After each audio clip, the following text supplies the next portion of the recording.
የላይኛውን የአብዶሜን ክፍል ነው የምንሰራው። ችኛዋን እጃችን እንደዚች እንዳለች ተወሰነች ብቻ ይሄን በማጠፍ ነው የምንሰራው።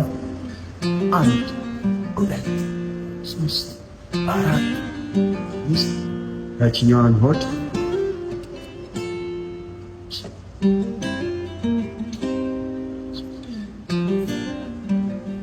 ችጋንዳለን እጃችንን ሙሉ አብዶሜን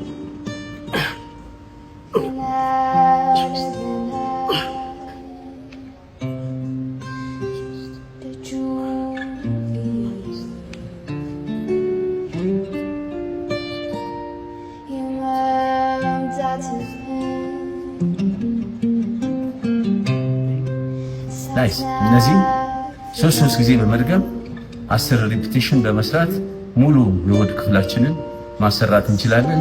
አመሰግናለሁ። በሌላ ቪዲዮ እስክንገናኝ ሰላም ሁኑ።